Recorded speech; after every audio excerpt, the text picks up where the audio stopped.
Aujourd'hui, nouvelle analyse de ma partie d'interclub de dimanche dernier. Mon équipe de nos mains se déplace à Neuville-en-Ferrain. Vous le savez sûrement, en National 4, les équipes sont constituées de 8 joueurs. Pourtant, cette fois-ci, nous ne sommes que 6 à nous déplacer. L'équipe adverse a en effet déclaré un double forfait. Nous partons donc avec 2 points d'avance, mais attention, une bête blessée est une bête combative. On arrive donc dans la salle un peu avant 14 h, donc j'ai le temps de regarder sur la feuille de match pour voir contre qui je vais jouer aujourd'hui. Je joue en l'occurrence à l'échiquier 5 avec les noirs contre une dame. Pour chercher les informations, je regarde un peu, je tape son nom sur internet. Et là, je trouve quelque chose d'assez intéressant. C'est une ancienne grande joueuse qui a atteint presque les 2000 Elo, et donc elle a beaucoup de parties sur internet. Et du coup, je tombe sur ce qu'elle joue. Elle joue quelque chose de très bizarre, quelque chose d'assez particulier. Et donc, j'ai le temps de me préparer dessus. Pas de me préparer, mais de savoir un peu comment j'allais réagir face à ce qu'elle joue. Donc ça y est, la partie va démarrer. Donc on s'installe tous les deux à l'échiquier 5. On se serre la main. Et j'appuie sur la pendule et elle me joue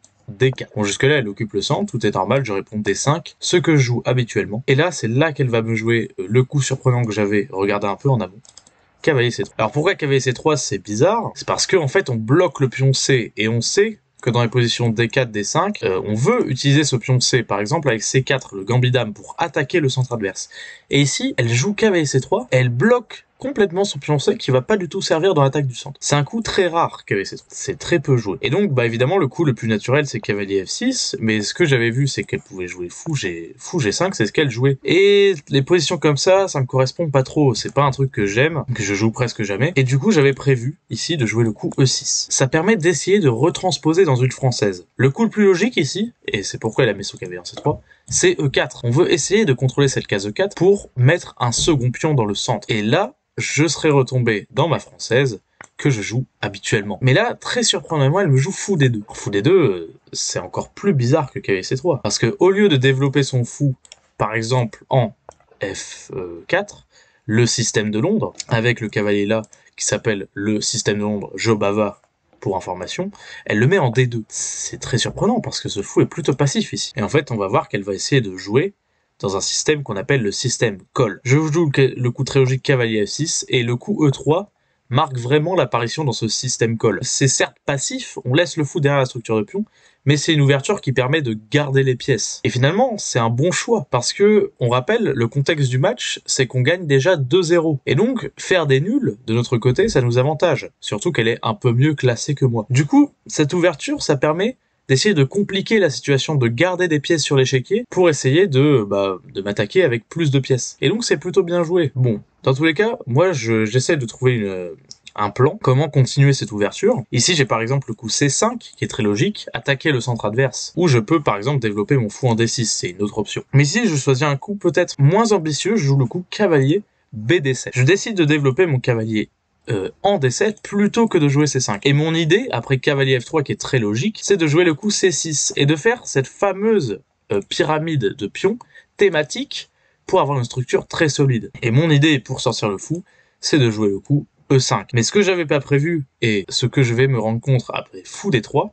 ce qu'elle a joué, le coup le plus logique pour sortir le fou. Donc là, je joue fou D6 pour pouvoir jouer E5. Et elle joue E4 elle-même. C'est elle qui prend l'initiative au centre. Et finalement, E5, ce n'est pas que mon idée pour sortir mon fou. Elle aussi a un fou bloqué. Et donc, E4, c'était le plan à voir, que je l'ai vu malheureusement trop tard. Bon, ici, j'avais prévu un petit truc de réserve. J'avais finalement prévu de faire pion prend. Donc ça, c'est logique. Elle met ses 2 pions au centre, j'en échange un. Ici, elle reprend du cavalier, surtout pas du fou. Le fou, il est bien, on a envie de le garder. Ce cavalier, quant à lui, il est mal placé.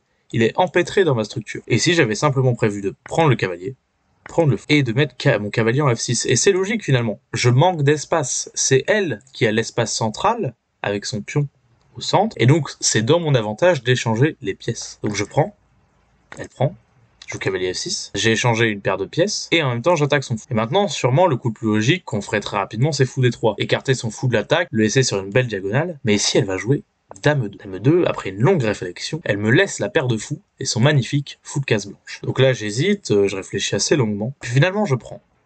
Elle reprend. Et là, on se dit, mais pourquoi elle a donné ce fou de case blanche? En fait, l'idée, elle est pas si mauvaise. En fait, certes, elle a donné son fou de case blanche et j'ai la paire de fous, mais je viens quand même de donner un cavalier qui était aussi très dominateur au centre. Aux échecs, il faut pas regarder seulement les pièces qu'on échange, il faut aussi regarder les pièces qui restent. Et en l'occurrence ici, son cavalier est fort, son fou va devenir assez fort aussi, et moi, concernant mes pièces mineures, j'ai un fou réellement qui joue. Donc là, j'ai ce qu'on appelle un avantage long terme, car j'ai la paire de fous. Et on sait bien que la paire de fous peut faire des ravages lorsque la position est ouverte. Néanmoins, à court terme, j'ai un désavantage. Elle joue pour l'instant avec 2 pièces contre une seule pièce. Et c'est pour ça qu'elle a ce qu'on appelle l'initiative. De plus, sa dame, elle est centrale et je peux pas l'attaquer. Elle a, pour un court moment, l'avantage. Et quant à moi, je dois essayer de régler les problèmes de ma position pour exploiter l'avantage long terme qui est ma paire de fous. Comment je fais ça? Bah déjà, il faut que je développe mes pièces et donc je joue dame C7. Je mets ma dame en batterie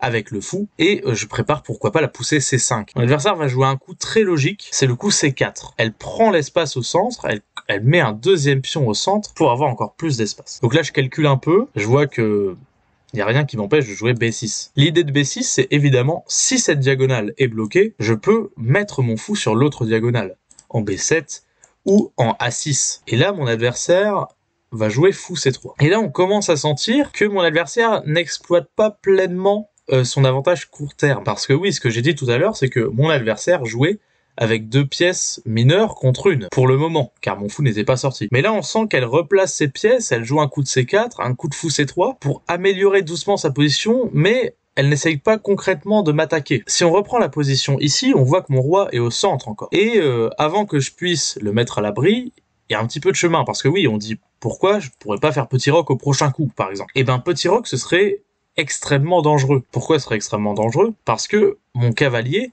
il n'est plus là. Et donc si je fais petit roc, au prochain coup, bah vite l'attaque va se mettre en place sur mon roi, et des cavaliers G5, dame H7 qui vont arriver. Je vais devoir gérer ça. Mon roi, en fait, il est mieux au centre pour l'instant, parce que les pièces peuvent mieux le défendre. Mais je sais que le problème de mon roi au centre, c'est que ça crée des faiblesses. Par exemple, le pion G7 n'est pas défendu, et c'est un point sur lequel elle aurait dû peut-être plus appuyer. Mais là, du coup, elle joue des petits coups, C4, B6, fou C3, et c'est des coups un peu lents. Elle me laisse le temps de me mettre en place avec fou B7. Et donc là, mon fou est presque développé, il suffit que je pousse le pion C5 et maintenant mon fou sera extrêmement actif. Et si mon fou devient extrêmement actif, ça y est, je n'ai plus de problème court terme, toutes mes pièces sont développées, et je serai uniquement mieux grâce à la paire de fous. Et là, mon adversaire va jouer un coup très douteux, grand roc. Elle met son roi à l'abri, mais est-ce qu'il est vraiment protégé? Parce que le fait qu'elle ait joué C4 tout à l'heure, et maintenant qu'elle fasse grand roc, c'est un peu un contresens. Si elle a joué C4, c'est plus pour faire le petit roc, justement.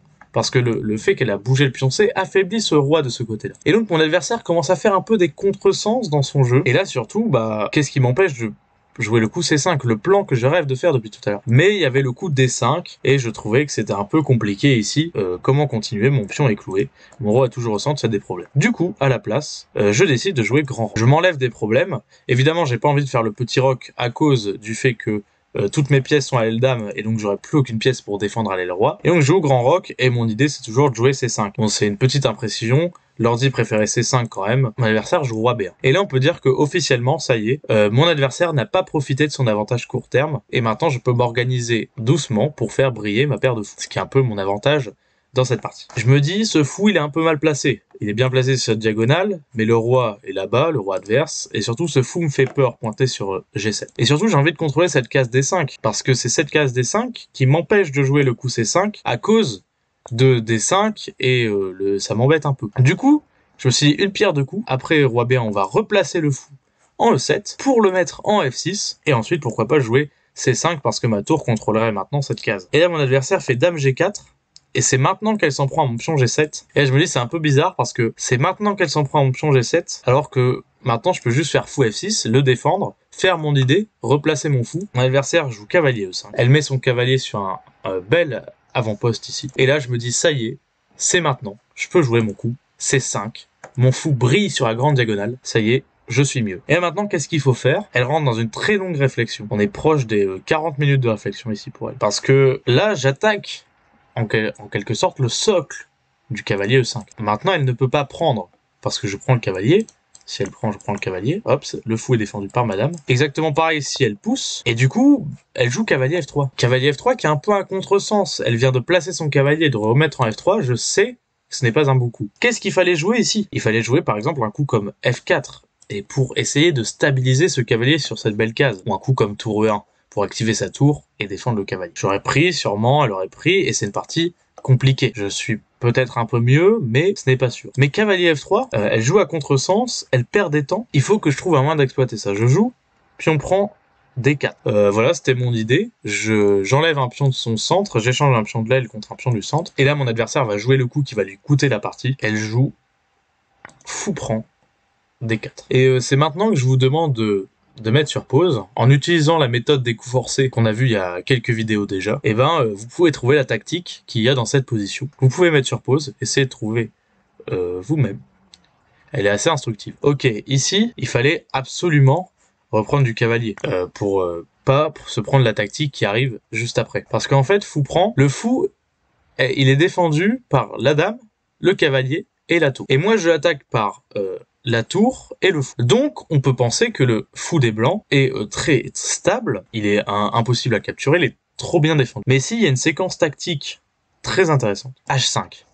Magnifique. Ça attaque la dame, le fou découpe la diagonale, le fou découpe ici aussi, et elle n'a que 2 cases. Elle a le coup dame H3 et le coup dame G3. Et par exemple, on va avoir le coup dame H3. Là, il faut voir la deuxième tactique pour gagner le fou, parce que là, le fou est toujours défendu par la tour et le cavalier. Tandis que je l'attaque toujours 2 fois. Mais là, on va pouvoir prendre le défenseur, ce qu'on appelle une élimination du défenseur, prendre le cavalier, et sur dame prendre le fou qui n'est maintenant plus protégé. Donc ici, en fait, finalement, le coup H5 gagne une pièce, que je joue presque à tempo. Et ici, mon adversaire, qui n'avait déjà plus que 5 minutes à la pendule, avait beaucoup réfléchi avant. Elle va réfléchir pour essayer de trouver une solution. Et finalement, elle va tomber au temps, mais de toute façon, il n'y avait pas de solution. Je gagnais la pièce. Donc après, à partir, on a parlé un peu avec mon adversaire, et elle m'a dit que c'était une très grande joueuse par le passé, mais que ça faisait 9 ans qu'elle n'avait pas joué, ce qui explique un peu encore ses lacunes. Victoire en 19 coups donc, contre une adversaire qui s'est bien battue, mais qui manquait d'entraînement. 9 ans sans jouer, ça fait beaucoup. L'équipe s'impose également, et logiquement 5-1, 3-1 si on retire les forfaits adverses. On reste donc premier du groupe, et on creuse l'écart sur nos concurrents. Il faudra bien sûr poursuivre cette série, et quant à moi je reste ici pour vous faire vivre mes parties.